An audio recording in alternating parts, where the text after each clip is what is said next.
saludo a todo el que nos ve y también un saludo a todo el que nos oye. Bienvenidos al programa Infórmate y Participa, programa patrocinado por Segorbe Participa. Hoy está con nosotros Tere, muchas gracias por venir, Paco, y tenemos como invitada a Yolanda. Muchas gracias a los tres por estar hoy aquí y vamos a comenzar, Tere, contigo.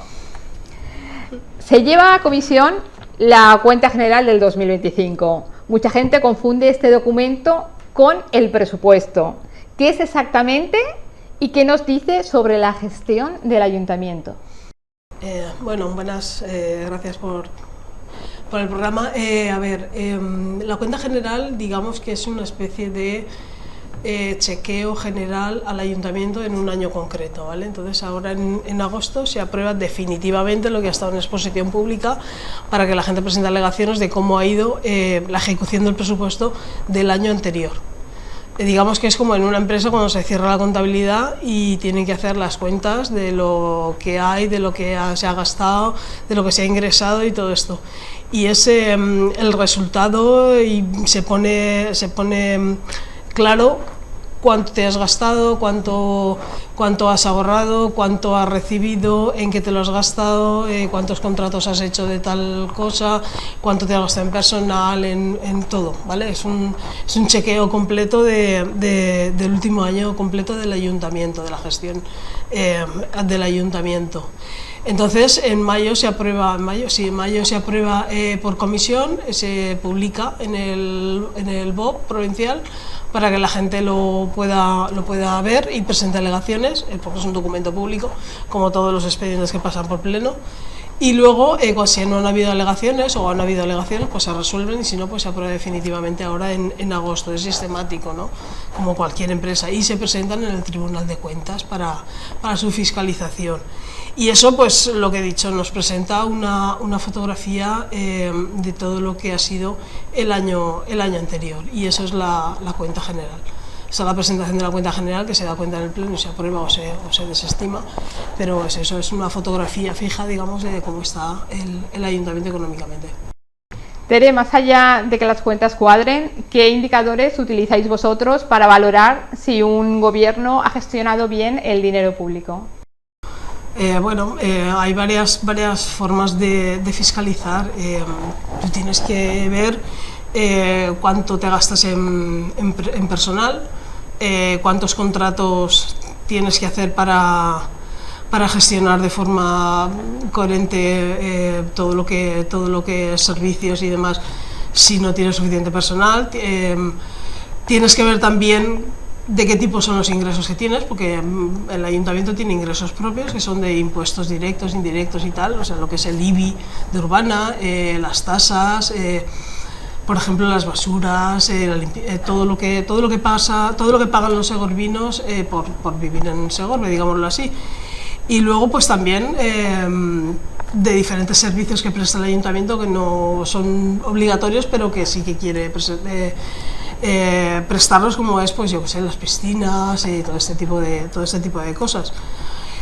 Y luego también están las transferencias de las diferentes administraciones públicas. Lo que pasa es que en el Ayuntamiento de Segorbe tenemos un problema. Ingresamos menos de lo que nos cuestan los gastos fijos del ayuntamiento. Pero mucho, o sea, tenemos una diferencia bastante considerable.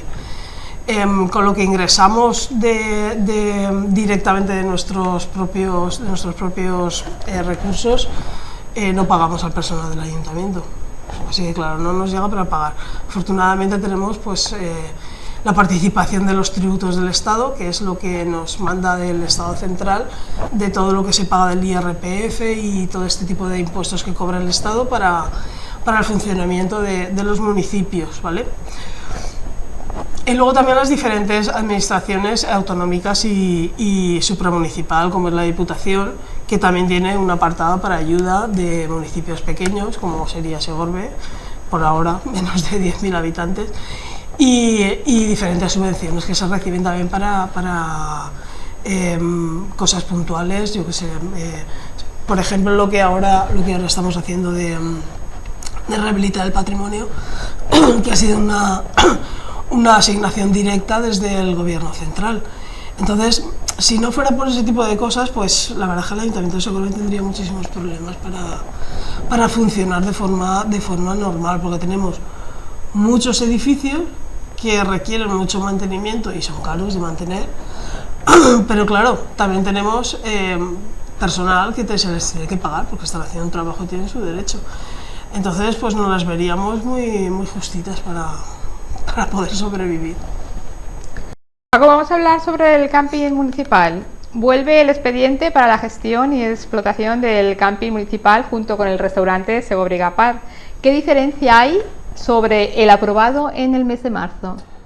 Buenas tardes, Santa. Pues diferencia como tal no hay ninguna. Se trae a pleno lo mismo que se trajo en marzo. La única diferencia es que se vuelve a traer porque en su momento no se presentó nadie a ese concurso, porque según nos dijeron, los plazos eran demasiado cortos, tenían que estudiar bien los datos, tenían que estudiar la viabilidad del proyecto antes de decidirse a presentarse. Entonces lo que han hecho ahora es, con las mismas condiciones que ya pues en su momento se dijo que venían de un estudio que era bastante optimista, con unos datos que eran bastante... daban unos números para mí irreales, que podrían llevar a las empresas a no dar el paso hasta no estudiarlo a fondo, y así ha sido, nadie se presentó. Ahora, al parecer, según nos han dicho, hay empresas que se han interesado, lo van a estudiar y se les va a dar más plazo hasta el 30 de septiembre, se dijo, para presentarse. Nosotros estamos de acuerdo, evidentemente, que el camping se ponga en marcha, que por fin se vuelva a abrir al público, pero lo que traían al pleno también es que la alcaldesa, a partir de hoy, o a partir del pleno, va a hacer todos los trámites hasta que esto se adjudica a la empresa. Nosotros lo que pretendíamos es que volviera a pasar por pleno para que entre todos encontráramos pues lo mejor para Segorbe. No fue así. Ellos en su momento, en marzo, alegaron que así es mucho más dinámico, mucho más rápido para que el proceso se agilice, pero ahora no vemos esa necesidad de agilizar tanto, puesto que las prisas eran para abrir Segovia Gapar, el restaurante, que junto con la piscina pues tiene que estar todo abierto, y ahora pues de aquí a que se vuelva a abrir la piscina hay tiempo más que de sobra, y el camping todos sabemos que va a tener un proceso de rehabilitación largo, costoso, y una vez abierto de volver a ponerse en el lugar que no corresponde, que debería de ser un lugar bien posicionado dentro de las zonas campistas de la zona, y ahora estamos, como ya he dicho otras veces, estamos bajo cero. El camping de Segorbe acabó rematadamente mal por la anterior gestión, la gente se fue muy descontenta y evidentemente todo eso corre como la pólvora, gracias o por desgracia de las redes sociales y de internet, y ahora el camping de Segorbe pues está donde está, dentro de las valoraciones de los campistas, y necesita un empuje. Entonces queríamos llevar a pleno esa valoración, esa aprobación, y no pudo ser. De todas maneras, deseamos que esto se ponga en marcha pronto y que el camping vuelva a tener pues la fama que tuvo años atrás. ¿Qué condiciones debería cumplir una concesión para que beneficie realmente a Segorbe y no se convierta simplemente en un negocio privado sobre patrimonio municipal? Para que beneficie a Segorbe debería ser gestionado por titularidad pública, pero llegado al momento de bajeza que ha llegado el camping de Segorbe, sería difícil que sin experiencia previa alguien pudiera sacar esto adelante. Entonces, en la situación en la que nos encontramos, que lo que más importante, y según dice pliego de condiciones, es un marcaje, por decirlo de alguna manera, mucho más férreo a la empresa que lo vaya a llevar, para evitar que pase lo que ha pasado hasta ahora y el camping pues quede desmantelado completamente.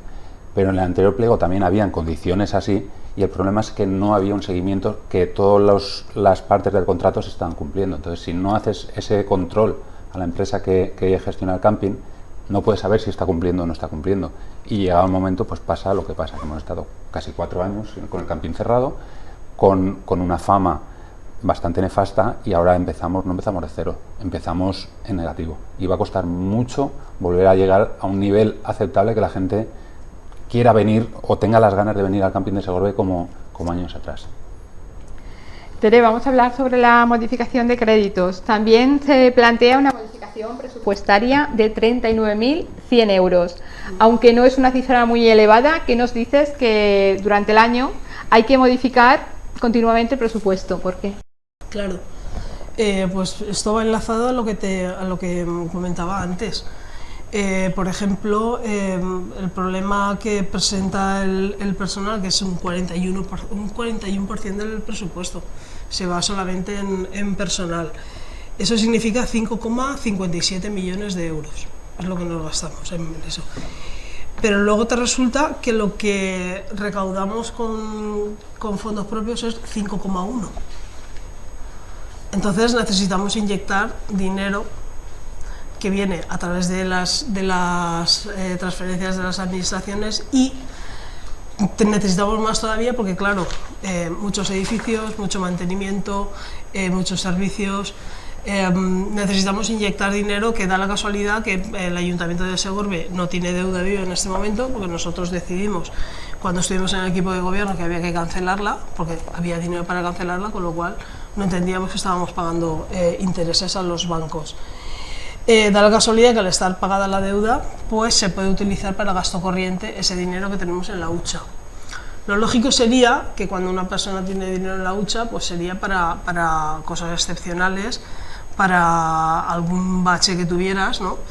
y lo pudieras utilizar. Pero claro, en estos momentos se está utilizando todos los años, año tras año, para ir engordando las partidas de gasto corriente. Eso no se podría hacer si fuera la deuda viva, solamente se podrían hacer para inversiones financieramente sostenibles. Entonces, año tras año se incorporan al presupuesto general más de 2,5 millones, ha habido años que 3. Lo que pasa es que da la casualidad que cuando acaba el año, en la cuenta general, el resultado nos dicen que de 11,5 millones que empezamos, se incorporan 5 millones entre transferencias específicas de las administraciones, lo que se coja de remanentes y demás. Luego, al final de año, dices, uy, se han sobrado 4,5 millones. O sea, que realmente habéis ejecutado, si habéis presupuestado 11,5 millones, habéis ejecutado 11,900,000. Entonces, ¿para qué habéis inyectado 4 millones de euros?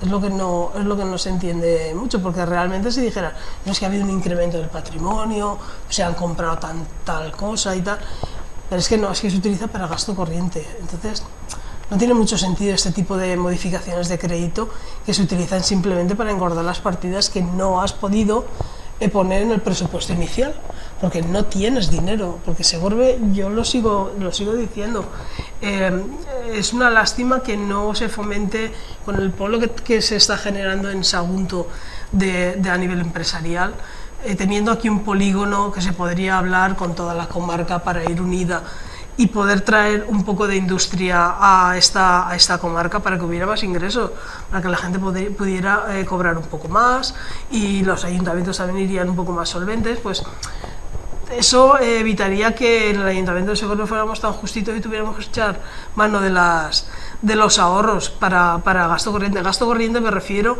a lo que es gasto en electricidad, en suministros corrientes para mantenimiento de las instalaciones. Entonces, pues, y esa es la verdad, que la discusión eterna de que en todos los plenos hay una modificación de crédito, en todos. Entonces, es lo que también decimos muchas veces, que realmente es un presupuesto totalmente ficticio, que es legal presentarlo porque se pueden hacer modificaciones, la ley te lo permite, pero que no es creíble. Entonces, es la eterna discusión que se tiene, que nosotros no compartimos esa forma de gobernar. Paco, vamos a hablar de Segorbe como ciudad del ajedrez. El equipo de gobierno propone declarar Segorbe como ciudad del ajedrez, y ¿vosotros compartís este objetivo? Sí, por supuesto. Nosotros en el Pleno ya explicamos que el nombrar Segorbe ciudad del ajedrez nos parece una buena idea, pero no ahora, no con lo que tenemos ahora. Ahora pues tenemos la figura de Francesc Vicent, que fue hijo de Segorbe y escribió un libro que cambió para siempre la forma de entender y de jugar al ajedrez, y poquito más.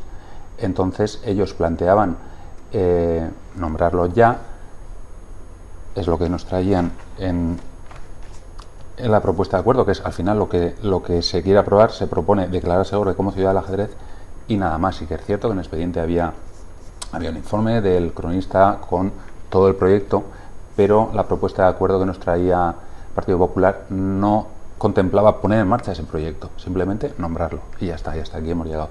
Entonces sí estamos de acuerdo en nombrarla, pero no de esta manera, no porque sí de decir, ala, sí, Ciudad del Ajedrez, ala, ya lo hemos ganado, ya tenemos la medallita, vámonos a casa.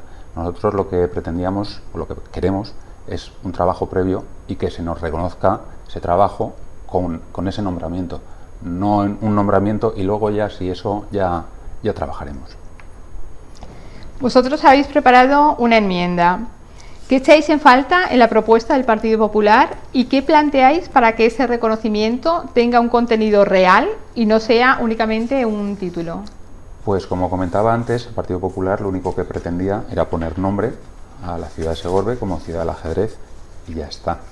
Nosotros lo que proponíamos, lo he traído aquí, era pues algo tan sencillo como trabajar. Cuando uno está gobernando una ciudad, pues cuando sale de casa sabe que tiene que trabajar hasta que vuelve a casa. Proponíamos construir una mesa de trabajo entre las áreas del ayuntamiento, como turismo, como deportes, el ajedrez está considerado como un deporte, urbanismo y cultura, unificados junto con el club de ajedrez. Por supuesto, esto no se entendería sin ir de la mano del club de ajedrez, y personas interesadas, entidades que quisieran apoyar un proyecto. Una vez hecha esa mesa de trabajo, gente interesada en el proyecto Segorbe Ciudad del Ajedrez, crear unas líneas de trabajo, crear un plan estratégico donde nosotros proponíamos cosas, el señor Rafael también proponía en sus cosas, y yo estaba hablando con gente que tiene otras propuestas muy interesantes, que nosotros como políticos tampoco somos quien para decir lo que hay que hacer. Habrá que hablar con gente entendida que diga, pues esto y esto se puede llevar adelante. Una vez hecho la hoja de ruta, valorar lo que es más importante, lo que es menos importante, lo que se puede hacer, lo que hay que esperar un poquito, porque claro, a lo mejor a mí me han llegado a decir, pues un torneo internacional del ajedrez, pues a lo mejor hay que empezar con uno interescolar, luego uno local, luego uno comarcal, luego uno provincial, poquito a poco llegar a donde se pueda, y luego una vez ya estemos reconocidos en todo ese mundo del ajedrez, ya poder ponernos el título de Segorbe Ciudad del Ajedrez.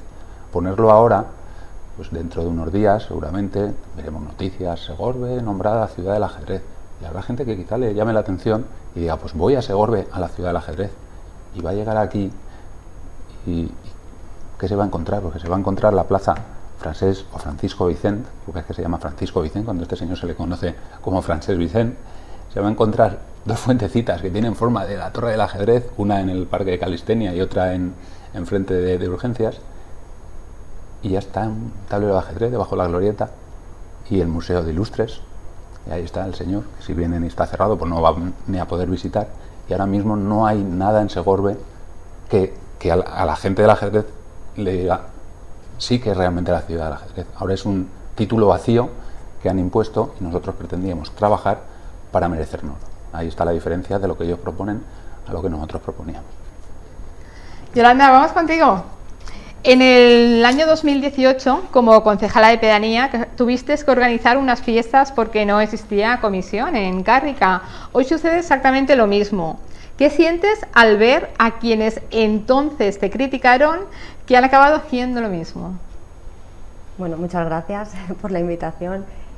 Bueno, pues más allá de sentir satisfacción o de sentir revancha, la verdad es lo que pienso es que al final el tiempo ha puesto a las personas y a las cosas en su sitio y que la realidad y el momento social es el que es y son las mismas circunstancias, el mismo escenario, pero los protagonistas son distintos.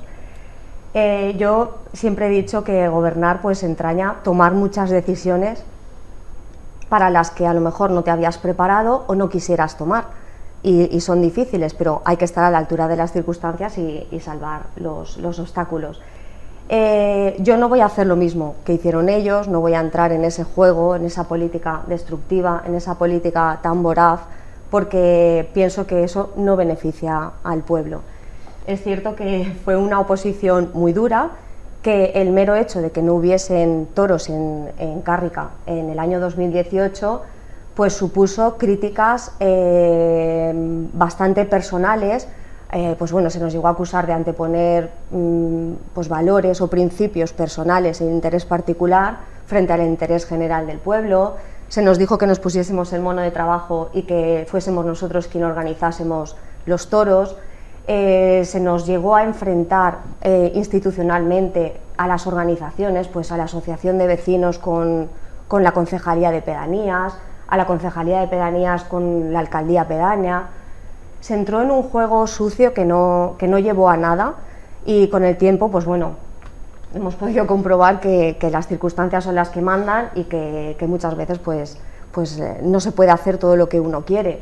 Entonces yo no quiero tener la razón, lo que quiero es que mi pueblo tenga una política mejor, una política que esté a la altura de las circunstancias, de lo que el pueblo merece, y sobre todo una oposición mejor. La hemeroteca está ahí, y la hemeroteca, yo siempre he pensado que no se debe de gastar para humillar, sino todo lo contrario, para aprender, para ser humildes y para saber cuando estás gobernando que lo que les está pasando en esos momentos a las personas que están gobernando, en un futuro, si tú no dejas de ser oposición y eres equipo de gobierno, te puede pasar a ti. Entonces la oposición está obviamente para fiscalizar, la oposición está para ofrecer alternativas y ofrecer ayudas, pero no para destruir, porque entramos en una dinámica que no beneficia a nadie. Yo sé que organizar unas fiestas sin comisión es muy difícil, igual que fue difícil y complicado en su día, lo habrá sido en este momento, y no dudo que se haya intentado hacer todo lo posible para que hayan salido los festejos taurinos adelante. No ha sido así, no pasa nada, esto va cambiando y nos puede suceder a todos, entonces sí que apelaría un poco a la humildad en los políticos. ¿Crees que el programa de fiestas de este año está a la altura de las circunstancias? Bueno, no soy yo quien debe de opinar sobre el programa de fiestas, sino los vecinos y vecinas de Cárrica, los que dirán si les ha gustado o no. Yo tengo mi opinión, por supuesto, es mi opinión, pero más allá de evaluar si el programa de fiestas fue bueno o malo, yo creo que hay una variable que es infalible y que es muy objetiva, y es la participación. Cuando tú ves que haces una programación diferente, alternativa, y que la gente participa, pues pienso que es el mejor indicador de que les ha gustado. Y yo tengo un recuerdo muy entrañable, muy bonito, de las fiestas del 2018, a pesar de que las condiciones fueron muy adversas y había muchísima crispación y muchísima tensión. Fueron unas fiestas en las que se dinamizó desde las múltiples concejalías, porque ya no fue solo la responsabilidad de la Concejalía de Pedanías.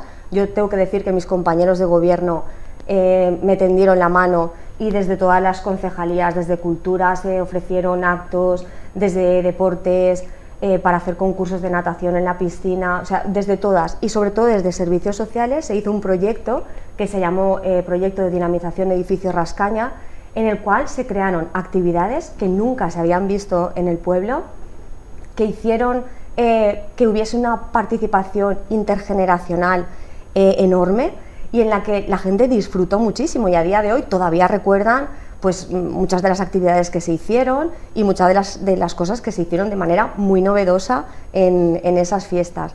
Entonces pienso que evaluar y entrar en el qué programa fue mejor no me corresponde a mí, le corresponde al pueblo, porque al final las fiestas son del pueblo. Las fiestas son patrimonio del pueblo, no son patrimonio ni de los alcaldes, ni de los políticos, ni de los ayuntamientos. O sea, las fiestas las tiene que monopolizar el propio pueblo.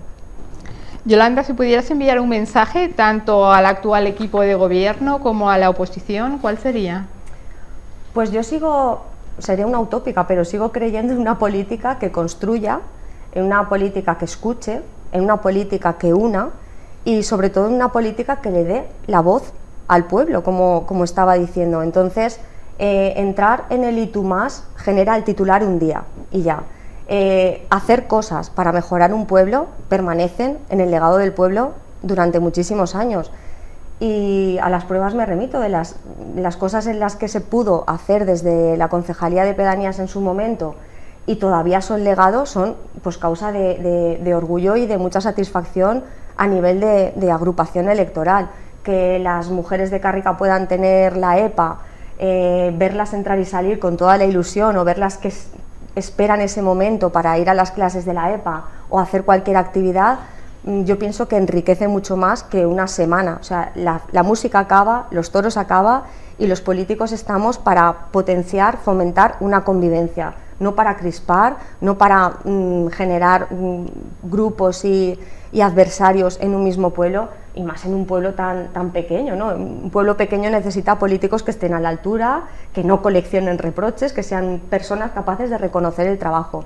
Y sobre todo el mensaje de, cuando llega un político, que valore las cosas que están bien hechas, que las deje quietas, que las mejore si se pueden mejorar y que aporte nuevas ideas, pero no por el mero hecho de que esto lo haya hecho otra persona se descalifique o se invalide. Entonces, pienso que eso sería un poco el resumen de cómo se está viviendo también en Karrika estas fiestas diferentes, ni mejores ni peores, diferentes. Paco, seguimos contigo. En el último pleno también se ratifican las fiestas locales de 2027 y distintos acuerdos relacionados con las fiestas patronales. ¿Queréis hacer alguna valoración?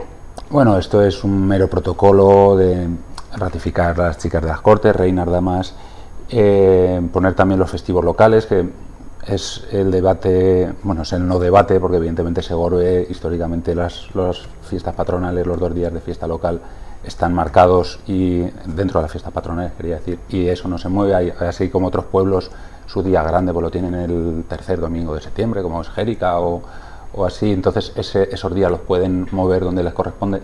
Segorbe lo tiene así y es mero protocolo.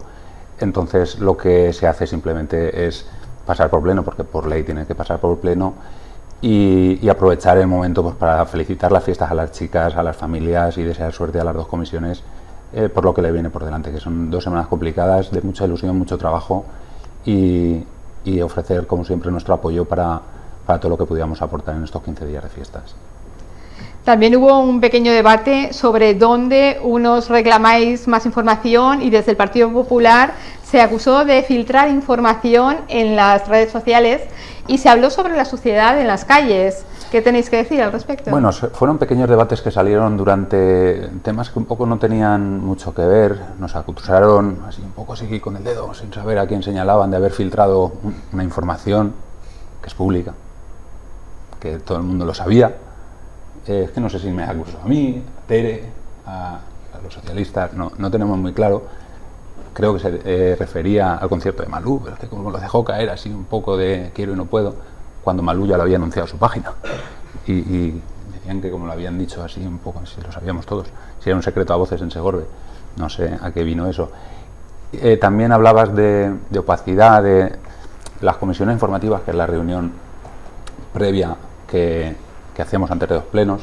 Se preguntó, como había comentado antes, por ejemplo en el camping se habían dicho que habían preguntado a algunas empresas, y nuestra preocupación era que se pudiera volver a presentar la empresa que había gestionado el camping anteriormente.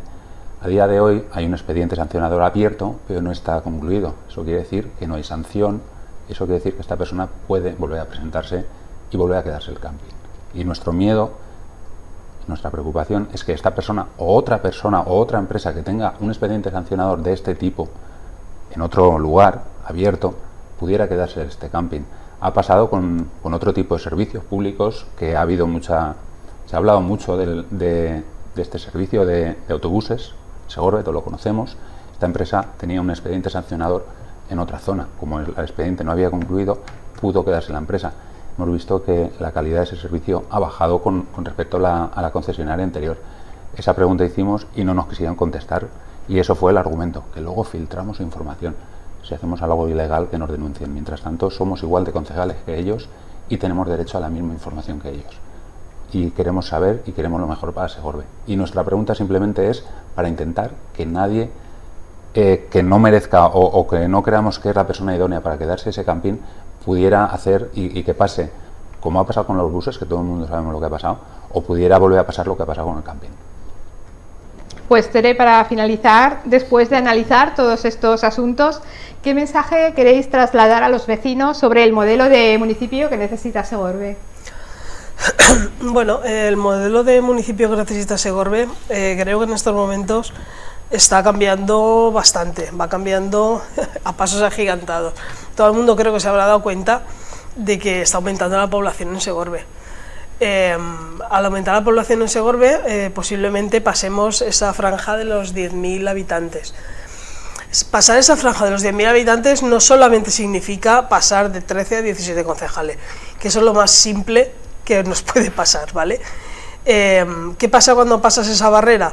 Pues que, por ejemplo, las subvenciones cambian, ya no te puedes acoger a ciertas subvenciones porque normalmente son para ayuntamientos menores de 10.000 habitantes, los servicios que estás obligado a prestar también son diferentes, entonces eso genera otra dinámica.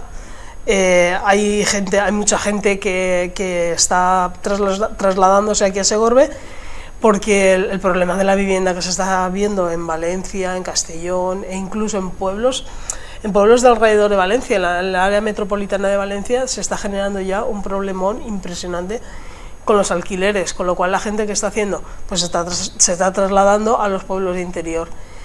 Y eso nos va a obligar a cambiar el modelo de ciudad también, porque el modelo que pretende el Partido Popular, que lo dijo claramente, que quería una ciudad dormitorio, es una ciudad muerta, así de claro, una ciudad dormitorio es una ciudad muerta.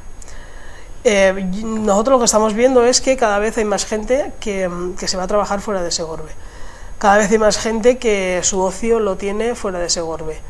En los pueblos de la comarca se está generando bastante dinámica de ocio, pero sobre todo la gente se va hacia abajo, ¿vale? Se va hacia la costa a trabajar y a su forma de ocio y a divertirse. Entonces, ¿qué nos queda aquí? Pues a nosotros no nos queda nada.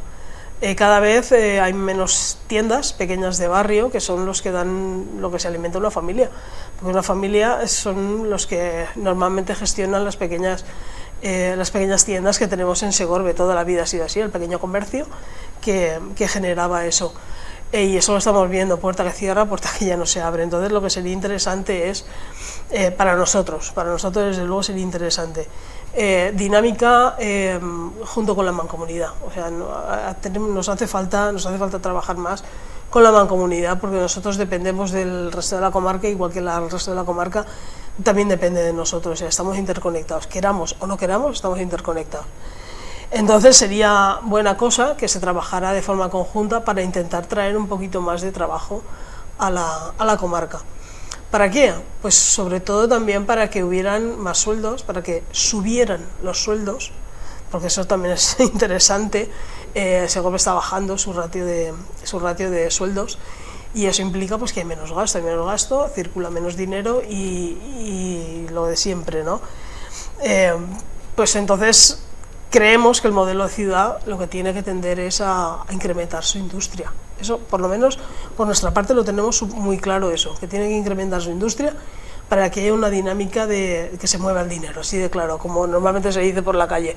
Hay que mover el dinero porque si no, estamos muertos. Y una ciudad, se ha visto en ciudades pequeñas que se han hecho dormitorios, como tienen en Madrid y demás, son ciudades completamente muertas, o sea que no tienen absolutamente nada, porque todo el mundo va a comprar grandes superficies, como sería Sagunto, ocio fuera también de Segorbe y de la comarca, y eso yo creo que no lo queremos nadie, porque es que no sería, o sea, decrecería completamente, y si ya es una zona interior, tanto con la España vaciada, nosotros nos estamos acercando mucho a ella, pero no por el hecho de no tener habitantes, sino por el hecho de no generar riqueza.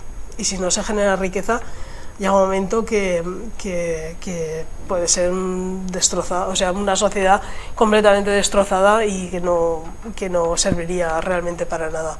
Y eso es lo que no podemos consentir que Segorbe y la comarca se mueran por ese hecho, porque parece ser que últimamente se tiende a la concentración en grandes ciudades y demás, pero con el problema de la vivienda se está viendo que se está trasladando todo lo que no puede vivir en la gran ciudad, se traslada a los pequeños pueblos, pero la ciudad se queda con la industria, pero los pueblos no se quedan con la industria, o sea, no viene la industria también con nosotros.